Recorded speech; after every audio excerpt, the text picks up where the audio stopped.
Welcome to Ignite Intimacy, a podcast exploring intimacy, romantic relationships, sexuality, and the all of everything that relates to these hot topics. We're going in. You ready? This is your host, Miss La. Let's do this.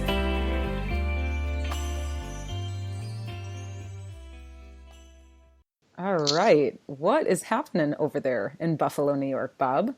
In Buffalo, in the 14221. Yeah. Well, before we jump in, I want to say I'm here because I am a fanboy. Ooh, I'm a total fanboy. Yeah. Well, seriously though, so I stumbled on the Ignite Intimacy community because of a mutual acquaintance. Dana Saylor appeared on your podcast. Yeah, episode 3.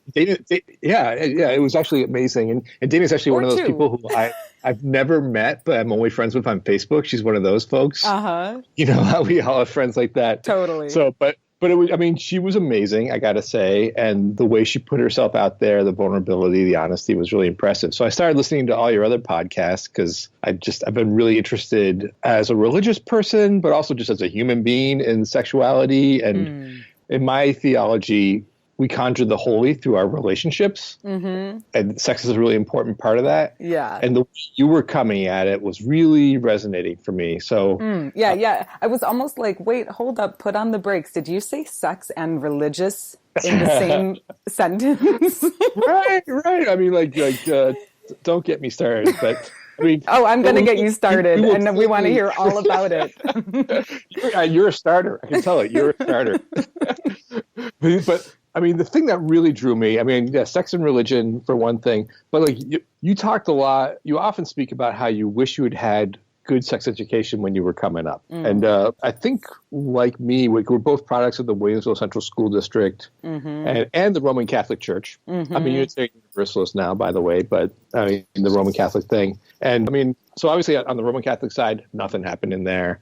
And on the Williamsville Central School District side, at least back in my day, like it was always too little and too late. I mean, they did something, God bless them, but it just never scratched the surface of the complexity and the information that we really needed. Mm-hmm. So every time you would say that, when you talk about, bemoaning the fact that you didn't have good sexuality education coming up as a kid, I would think about the Unitarian Universalist Our Whole Lives sexuality curriculum, of which I am a trained facilitator in the adult sexuality module. Mm-hmm. And I just think about like how great it is. And like, if this is a forum maybe where folks can reach out and folks can be aware of like, this is an option for their kids in their community, then, good thing for everybody. Yeah. Well, and also it's like, okay, sex and sexuality is a huge part of being a human being, right? So just like in school, there's no life school in school.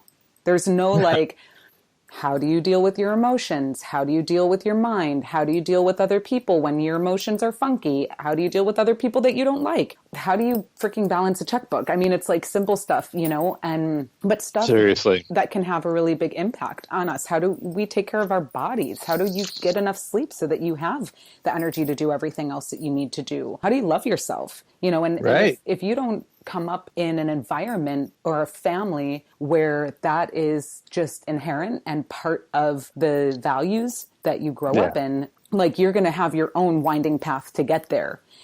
And so the media ends up being your teacher, right? Like the media, your friends, market your culture. Peers. Yeah, exactly. Music, whatever. Yeah. And so we're grasping through life. And so as a child, everyone's different. Everyone has their own experience of when they started to feel turned on sexually. And it's not the same for everybody. Like for me, it happened fairly young. And so, but there was no one in my world that I trusted enough to talk about any of that stuff with. And in my house, my parents are much older than us. They're 2 full generations older than my twin sister and I.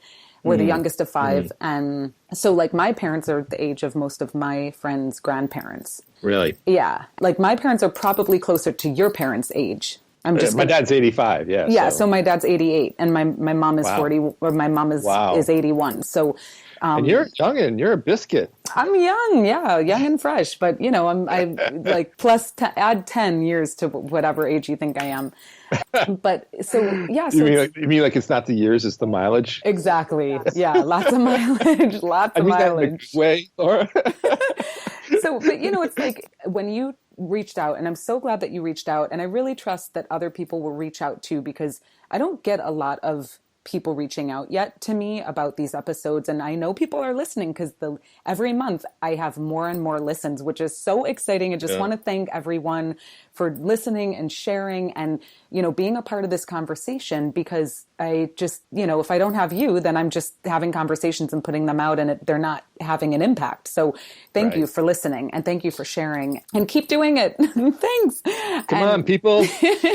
And so, when you reached out, I was so surprised and excited to receive your message. And when you told me about this OWL program, OWL stands for Our Whole Lives. That's right. And that it's part of the Universalist church and a program that they teach around sexuality for everything from kindergarteners all the way up to adults. I was like, yeah, we need to talk about this. And they're actually preparing a curriculum for older adults. So awesome. As folks like menopause and beyond. Cool. Yeah. Because what is the day, what is the day you're going to pick to stop being sexual? Exactly. You're not. Yeah. And even if your functionality has shifted, you can still explore and you can still be sexual and you can still tap into that energy. So anyhow, so I'd like to read your bio just so everyone knows who we're talking to. And Bob, how do you pronounce your last name? Is it LaVallee? LaVallee. LaVallee. Okay. Yeah. I was going to say it more like French, like LaVallee. Which would be correct, but it's America. Okay. So Bob LaVallee is a candidate for Unitarian Universalist ministry. He's a Marine Corps veteran and yoga teacher currently working as a chaplain in the cardiac unit of a hospital in Buffalo, New York. A self-described Jesus-inspired humanist. Okay, I want to know more about that. Bob keeps watching for the ways that the holy shows up in unexpected places. Bob is certified as a facilitator of the OWL, Our Whole Lives Adult Sexuality Curriculum. For more information, you can check him out, or you could check Our Whole Lives out and the lifespan of sexuality education curricula from kindergarten to adults at uua.org/RE/OWL, and I'll repeat that at the end because I usually don't do that in the beginning of the podcast. So Bob, welcome. And thank you so much for just taking the initiative. Oh, thanks. Like I said, I was a fan. And when the first time I spoke to you on my phone, I could hear your honey alto coming through my cell phone. It was really wild. It was like, oh my God, it's her. Oh, I like that. Honey alto. Sounds yummy. Delicious. It's an excellent dessert topping. Yes. Hey. Okay. So talk to us a little bit about your journey here, like from the Marines to ministry to sexuality. And everything in between. Yeah. Talk to us about that. It's been a crooked path. Speaking of a crooked path, right? Well, I would say a winding road. A winding road? Okay. That sounds better. Yeah, it's a little, some dead ends. Well, I grew up in Buffalo and then left for 30 years and came back about 3 years ago. In that time, I went to school. I was mostly a nonprofit manager. I'm someone who's always been a seeker and a kind of an idealist, sometimes in very impractical ways. But I think like my Marine Corps time was really an expression of my idealism as much as sort of the sheer fun of it at the time. Granted, I was in the Marine Corps. It was all peacetime. And I went back actually a few years ago, spent a year in Afghanistan as a Department of Defense contractor. And believe me, it was a very different experience from my peacetime Marine Corps experience. But I've just always followed a path of trying to, one thing that, although I gave up on a lot of things in Catholicism, one thing I really took away from it was our obligation to look out for the most vulnerable among us. The least, the last, and the lost. And that manifests in a lot of different ways. Mostly I was a nonprofit manager working in education and youth serving programs, some arts programs, but I've tried a bunch of other things. And then I spent that year in Afghanistan, and I'd been thinking about Unitarian Universalism, becoming a minister for a while, and believe me, a year at war has a way of really clarifying your goals. Oh, yeah. So I actually applied to seminary. Imagine. Yeah. I applied to seminary from Kandahar and got accepted and started 3 months after I got back. So talk about a change of scenery. Wow. I actually have a dear friend who covered the Afghanistan war on and off for at least a decade. And so he's spent quite a bit of time in Afghanistan. Right. And outside the wire, I imagine, too, which is very scary. So, yeah. And the sexuality piece, like the funny thing is, I mean, I'm a totally vanilla guy. I'm a straight presenting cis guy, but I've always just been curious about the varieties of ways of expression and saw the power of diversity and the possibility of the holy and the sacred being in that space. There was something just innately for me from the get-go that rejected the idea that sex was something to be ashamed of. I think it just felt too right or something. I don't know. I love that. I love that. Wow, it just popped out of my mouth. But yeah, like that sublime experience you have when you're really connecting with someone. Again, we conjure the holy through our relationships, and sexuality is an important way of it. So while I was in seminary, I had the opportunity to I knew about the Our Whole Lives curriculum. I was always so pleased. And by the way, it's a joint venture actually between the Unitarian Universalist Association and the United Church of Christ. So we don't want to take sole credit for it. So, but I think, United Church of Christ is also a very progressive denomination. And I think that they saw the need for the sexuality education.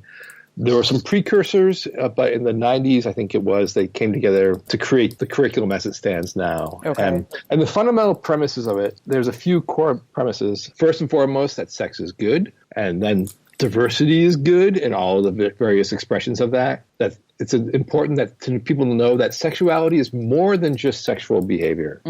Sexual behavior, and there's this much broader palette beyond that.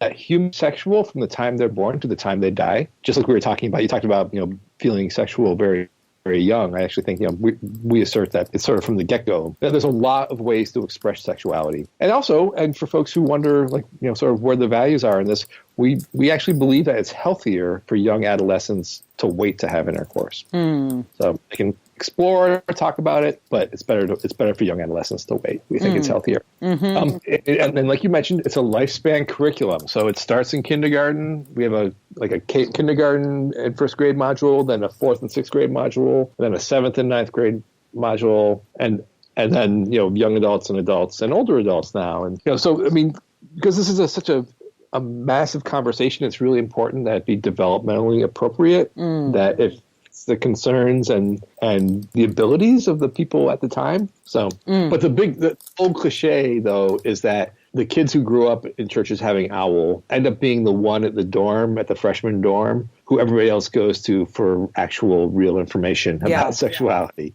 So like what birth control works, like how STDs work, questioning their orientation, like some straight talk, So, wow. Yeah. That's interesting. Super fun. It's super it's opportunity. Just stop me if you want me to. Yeah. Well, no, I mean, I'm curious. I'll just go on and on and on. Yeah. Well, I'm going to interject here, but because I want to know, give us a scenario or just an idea of what it looks like to teach this course. Give us just vision into that. Right on. Well, I had the pleasure of sitting in on a class for the kindergarten and first graders at a church in Chicago. Okay. And the module was, so it opened, there's always two facilitators, ideally of, man and woman, or, identifying as man and woman, just for, again, presenting diversity. And the module that day was talking about the parts of the body. So they put up posters of a naked child, a naked boy, and a naked girl body. And then they had the kids, and there's a lot of giggling, and then they had the kids name every part of the body that they could see. Ears and elbows and penises and belly buttons and a vulva, and there's lots of giggling and using slang and stuff like that. But what they're doing is normalizing the conversation and normalizing the vocabulary, and so that takes a while and it's super fun. And then actually that day they also did a thing, because they're starting to talk about how, remember this is 5-year-olds, so they're talking about how boys and girls are different. So they took a field trip down to the men's and women's bathrooms in the church. And so they round up all the kids, and we go down to the bathrooms, and we go into the women's room first. And there's like, a little thing. It's nice, it's a nice church. There's like a little thing of potpourri by the sink, and the mirrors and the stalls, and there's like a tampon dispenser and all that stuff, Nice. And people are like, the kids are like, oh, okay, this is cool. They don't, they're really not freaked out. They're just like, huh, okay, how about that? So then we go next door to the men's room, and somebody had just taken an enormous dump in there. Oh. And the smell was unbelievable. And so we go in there, and we're trying to be cool and normalize it and all that. And the kids are all like, ooh, it smells. And they're like, one of the little girls was like, it doesn't smell as much if you breathe through your mouth. Oh my God. So so that was their takeaway, is that men are smelly. So, it just tells you that there's a lot of joy when you're working with kids like that. There's a lot of joy. It's a lot of fun. Well, and I love the thing about normalizing the conversation around it, right? Because America is very different than a lot of other cultures. And, in France, teenage girls will go topless on the beach with their friends. There's no big deal about breasts or tits or whatever, and it's so healthy. It's so healthy. And here in America, it just feels like everything is so over-sexualized. And then there's so much shame and guilt that's attached to everything. Seriously. It's really... It's and those themes, like, so when you do the adult module, like the adult curriculum, like I do, like it's so much about recovery, it's really adults like resolving stuff that they never got resolved as kids, were brought up in such horrific systems. There has to be a lot more sensitivity to history. So Unitarian Universalists are very big on covenants. We know agreements we make with each other about how we're going to be together. And so we always open by creating a covenant together of how we're going to be together in this class, and and how we'll respect each other, and how we'll set limits, and how people are both responsible for themselves, but also like really need to be kind to each other as they move forward. Because it's such in the beginning of a class, the class is a blank slate, and you don't know who's got a prior history of abuse and trauma, who's been wrestling with their gender orientation or sexuality. And so we really need to go slow and create sort of a scaffold of support. So not safety, because if you're too safe, there's no risk and then there's no growth, but support, so people can take risks. And, and if they fall off the scaffolding, there's a net to catch them. Yeah, I love that. So, it's it's a fine line, and we don't always get it right. Yeah. But it's there. Well, I think about the first time that I had sex, and I remember how it was not a good experience, and it wasn't like I was forced or anything. Yeah, my first time was just, was not a good experience, and it wasn't what I really wanted. I was under the influence of alcohol, and it was meaningless, and well, it had meaning, just not the type of meaning I would want it to have. And I remember coming home and just feeling devastated, and the only person I could really talk to about it was my twin sister, and thank goddess I had her in my life, because she was someone that I could go to fairly safely and just talk to about this kind of stuff. We had each other, which was such a gift, and continues to be such a gift. But so basically, I remember just coming home, and when she got home that night, I just, started crying, and I told her what happened, but like, it felt like this thing that I had to hide from my parents, and so it was just, there didn't feel like there was any safety net whatsoever. Let me say, Laura, first of all, I'm really sorry that happened to you. I'm sorry that worked out that way. And I also want to be a witness to the double trauma of it, of the actual event itself, and then the sense of isolation that you had. And that's really, I'm really sorry that happened to you. Well, I really appreciate that. I'm really touched by that. And, it was a choice. I made a lot of shitty choices when I, was in my teens and my 20s, and join the club, right? Yeah. And I didn't love myself back then, and I didn't even know what that meant. And I had no idea the worth and value that I had, and the gift and the treasure that I am. And I'm learning about that now, close to 40, but I didn't know that back then. And as a result, I made a lot of really crappy choices, and I was using drugs and alcohol to just medicate and keep my feelings away. And, sure. And that also assisted in the shitty choices being made. Right. So, yeah, right. Just when you need the most judgment, you don't have it. Yeah. It's easy to make shitty choices when you're, doing double shots of, whatever I was drinking, whiskey or whatever. And just getting totally, fucked up on alcohol and stuff. But now I can look back at it and I can, and I've been able to have a totally different relationship with my daughter in her own process with all of that and her own journey through all of that. And through that, have my own healing and like coming to terms with that experience. And interesting. So could you, and this is a little bit of a slight change in topic, but I'm like, can you point to a moment or an event when you really started to understand the need to love yourself and when you did start to love yourself? In a intentional way like that. Mm-hmm. Yeah. I was 29 and I had just had the worst breakup of my experience here as a human being with someone that I was deeply affectionate for. And there was just a lot of loss and a lot of betrayal. And it was such a quick and huge change that happened. It literally happened so quickly. And, and there was a lot of loss that I experienced as a result of that. And I just remember telling myself, Laura, you are never going to allow that to happen to yourself again. And you need to start learning how to love yourself. And part of that was my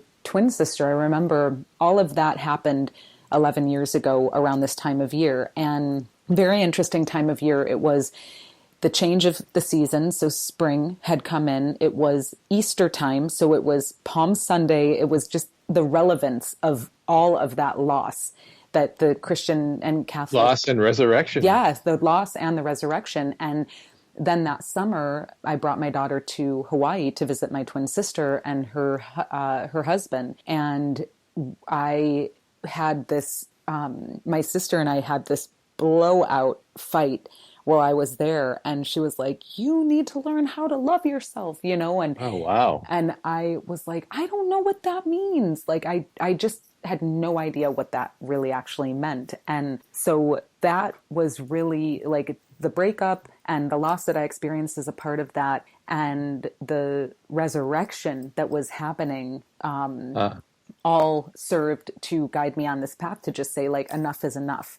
I need to learn what this means, and I need to start to value who I am as a human being and as a woman. Wow. I'm always curious. I mean, I work as a chaplain and I deal with folks. There's a lot of dying and crying, and and I'm always like, I'm just obsessed with resilience. And I think this thing about like, to frame it as like, when did you learn to love yourself is really another word for resilience. That's why I was asking that. It's an amazing story, or that's really, and it's funny, all the characters in that movie, that played a role. I mean, your daughter, your sister, the ex-boyfriend, and the island of Hawaii, and that's really amazing. Yeah. So, but it's this education piece when we can start to have this broader conversation and talk about it more, and give other people permission to talk about it, and just level the playing field, take the shame and the guilt and all the yucky feelings out of it, and choose a new way, choose new stories, choose new conversations, choose new ways to interact and engage with ourselves and each other's around sexuality. It's really powerful. And I know one of the things that we wanted to talk about today is toxic masculinity. Yes.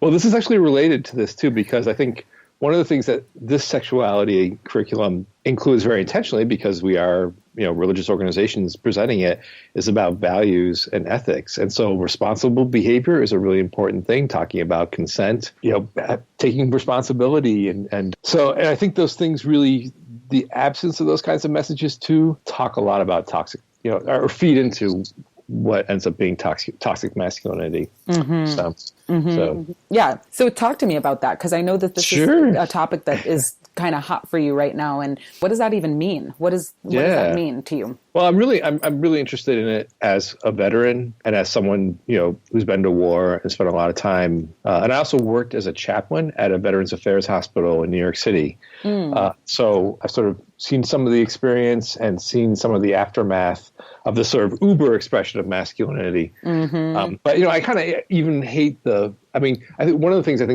where toxic masculinity begins is with the idea that masculinity is somehow an inherent biological trait, which is just totally bullshit. Like if there's some, if being a man, because I have testicles means that I'm strong and courageous, and of course implicit in that is that women don't have that because they don't have testicles. I mean, that's right. They're one of the seedlings for sexism, But I think so. I mean, masculinity is this cultural construct entirely, if you ask me. Upper body strength does not make you a man, or whatever. Whatever it is to be a man. Here's what I know about the social construct of being a man. It affects like how I'm expected to be, and it affects how I'm seen. So I'm limited in the ways I can express myself if I really buy into the man box. I'm limited in the ways I can talk about my emotions. I mean, emotional suppression is just the number one thing. We can talk about that all day. And I'm expected to be violent in certain situations. Seen as a man, it's my obligation to be violent in certain situations. And because I'm a man, when I show up and I'm seen as a man, I get listened to, whether I know what I'm talking about or not. People don't question my presence in the room, whether I really belong there or not. And I'm also less likely to be physically attacked, unlike and men don't realize, you don't feel the absence of something. So it's really hard for men to understand the absence of the physical threat or the reality of the consistent physical threat that women around in the world. This is resonating? Oh, yeah, because, because I think that I'm curious how many males, because I want to separate masculine from male. Right. Because and I've been talking a lot about this. I just recently took a full-time job. It's like big change for me. I've been working for myself or working freelance for the last 15 years. So that is a change. I was offered a full-time job in a women-run company in Manhattan. So I'm doing that right now. And I've been talking a lot with my CEO about this, about masculine and feminine, and about how masculine and feminine have nothing to do with what's between your legs, and so it has nothing to do with your gender, really. They're energies. It's a way to describe certain energies and traits. And we all have elements of masculine and feminine. So while masculine is associated with, physical strength and aggression and hierarchy and all of these possessiveness and more of a, competition and all of that stuff. And all of that energy can serve in some way. But when there's an imbalance, that's when things start to get interesting. And so, but anyways, to go back to the topic of the energy that it can consume in your body and your mind when you actually worry about getting from the train to your apartment and you're walking, as for me as a woman, almost every day I have thoughts where I'm just looking over my shoulder, just double checking, making sure that I'm good, nobody's following me. And this is something that I used to have a lot more anxiety around and more obsessive thoughts around. Thankfully, a lot of that has gone away. But for women around the world, every day, many of us have that sense of I need to make sure I'm safe. And sometimes does it consume a lot of energy for you? Would you say it's eating up? It can. It definitely can. I will sometimes leave somewhere that I might be having a great time. I might leave early because I don't want to take the train home so late and I don't want to spend $30 or $40 on a cab or stuff like that. And being single most of my adult life, I also have not had the experience of having a built-in man or woman, whatever, your orientation is, that I'm going out with, a partner. Yeah, thank you. That I'm going out with, that I'm going home with. So like that has not been a part of my experience up to this point. So it's really interesting to talk about this, because I'm always curious how many women like experience this, because I would say a majority of women most likely experience this on some level from time to time, if not on a daily basis. And then also how many men are actually aware that their female friends or sisters or nieces or mothers or aunties are dealing with this, as frequently as anyone does. Yeah, I'm aware of it, and I forget all the time because I don't have to remember, And here's an interesting thing too, like getting back to the resilience thing too, and like, so I'm kind of a big guy. I'm 6'2", like over 200 pounds, and I present very masculine, and so it's very rare that people scare me. People just don't get it with me. Yeah, aggressive with me.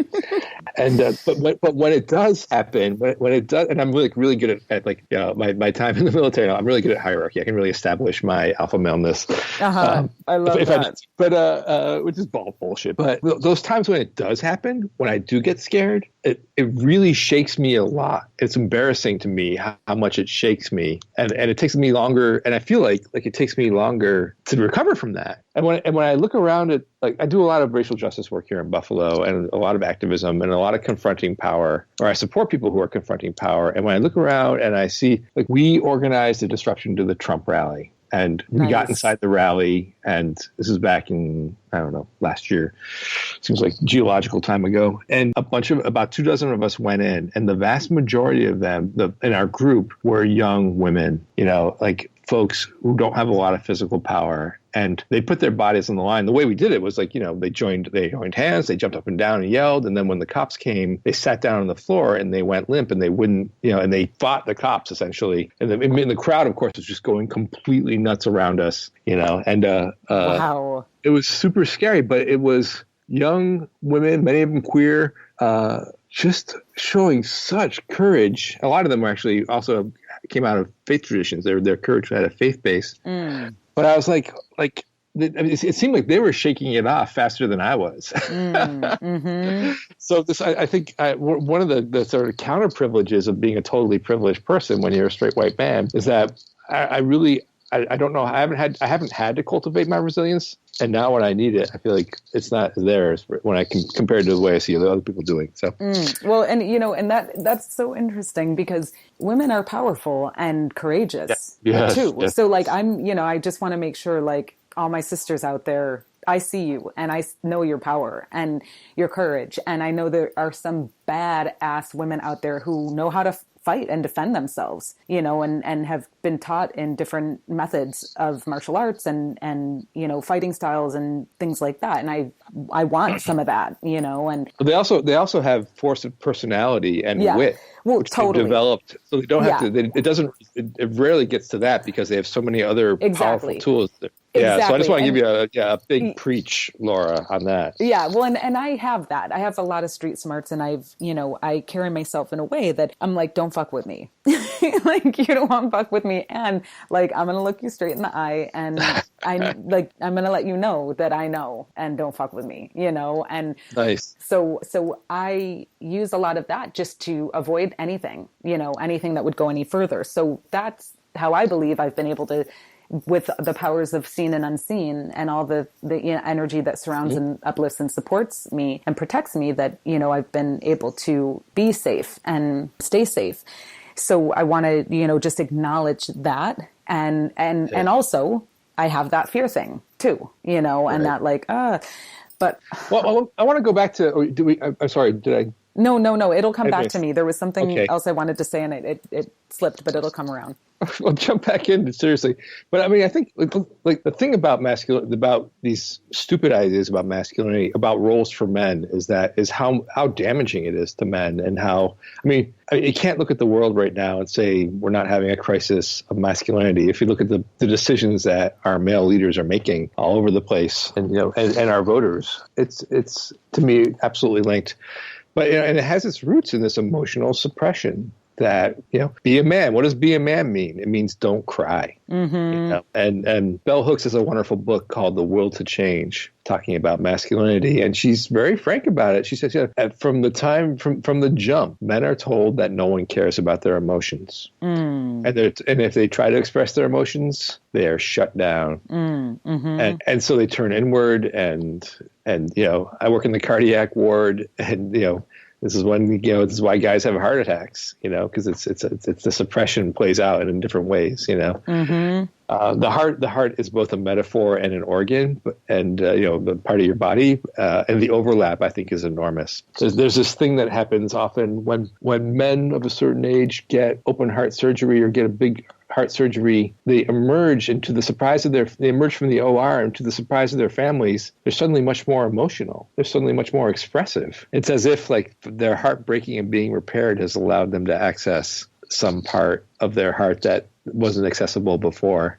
So they talk about like, my dad never cried before. Like, holy cow. So, yeah. As a chaplain, I actually try to prepare men for that, and also sort of like give them permission when appropriate. Yeah. Yeah. One, and my father and your father come from the same generation. Right. So I remember the first time I saw my father cry when I was 16, I was like, wow, and that was one of the first times that I really saw my brother cry. And what had happened? Well, it was just a scenario that we were in together, and okay, yeah. And I thought, wow, this is powerful, and like, oh, they have those emotions too. They can touch those emotions too, And I always love when I am around a man who has the courage to allow that side of themselves to show. And part of what I just wanted to share as well, as we were talking about, this whole like safety thing and all of that is, and just how you were saying like, yeah, I'm 6'2" and I'm pretty big and I can really posture as that A-type, male pretty easily. And for me, I have this thing about the type of men that I will allow into my life in a more intimate way. I really love to have men around me that can physically protect me. So I get turned off by men who don't know how to deal with conflict. And I get turned on by men who are not afraid and are like either like black belts in karate or taekwondo or, they really know how. Do you think you've been socialized to that, or is... There's always been something that turned me on about the martial arts and about like intentional ass kicking. So I've always just had that. I'm sure I was like, I don't know, kung fu master or something in a past life. Or maybe I just wish I was. I mean, you're what a surprise! You're attracted to the male ideal, that conventional male ideal. Yeah. But I love that I think shit. Your attraction is genuine. I don't want to in any way say that's not legit, because your attraction is your attraction. Whatever it is, that's real, right? And I do know that I feel better with men that I feel safe with, and that can actually physically protect me. Like just like men who also know about like the outdoors and know how to live without the necessities in the first world. I really love that too, because I know that when the shit goes down, like I'm good. Like there's a lot in New York, if you're like suddenly you're in Brooklyn and you gotta live on your wits. It's almost like a lot of people can cut down a tree and make a bagel or something. So yeah, exactly. Oh my God. But this is a great conversation, Bob, and there's so much more that we could say, but I wonder, in just, as we're wrapping up here, so you shared with me when we spoke before, just like the modules, the circles of sexuality. And I wonder if you could just touch on those briefly before we, complete our conversation for now. Sure. It's such a huge topic. This is going to be an absolute toe dipping. But one of the ways that one of the organizing structures for all the OWL modules, whether it's for adults or kids, is this idea that there are 5 circles of sexuality that kind of overlap, but also are distinct. And so when I talked about this thing that sexuality is more than just sexual activity, this is what we're getting at. So one circle is kind of the thing that we associate it with most, which is, well, one of the ones, which is sensuality. So that's things like, accepting your own body, talking about body image, understanding the human sexual response cycle, things like fantasy or skin hunger, Mm-hmm. Another one which is more in the typical sex education curriculum, is sexual health and reproduction. So, contraception and, STDs and that sort of thing, sexual behavior, just sort of the factual information kind of piece. Mm-hmm. Then there's intimacy, which is really just about our emotional, our ability and our need to be emotionally close with another person and also get it back. So, these things about caring, but also making yourself vulnerable, demonstrating caring when you're not sure if it'll come back, and trust, self-disclosure, these, great things. Mm-hmm. Then there's the whole sexual identity, amazing world too, about gender identities, gender roles, like we were just talking about. So much to talk about there. Mm-hmm. Your sexual orientation. So it's sort of a sense of like developing a sense of who we are sexually, including our genders. So, and then finally there's sexualization, which is really, this is sort of the dark side about how sexuality can be used to influence or manipulate folks or control. And so from like sort of benign seduction and flirting through, withholding sex or harassment all the way up to assault. Wow. So these things actually kind of connect and overlap. There's not a clear boundary, but by breaking them out into those pieces, we can start to pick apart like, here's what's going on. Mm-hmm. I mean, that is so surface level, Laura. I mean, we spent an entire weekend just talking about that. Wow. So, well, maybe we'll have you on again to go deeper into that stuff. And, sure.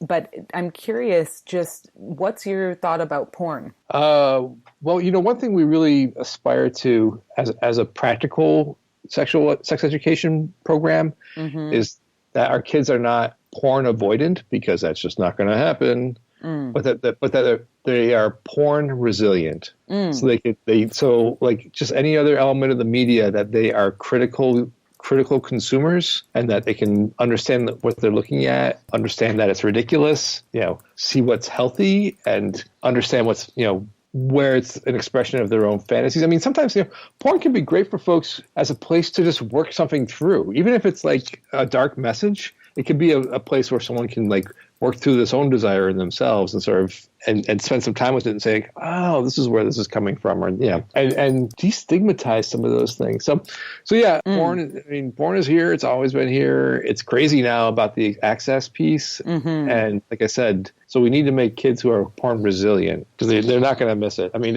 like a colleague of mine, another minister, was saying that she just caught her 8-year-old son had taken her iPad into the bathroom and Googled boobs. Oh my God. I know, it was so innocent. Oh my gosh. Wow. Well, and what do you think about porn? I'm undecided in a way. I like to watch it occasionally.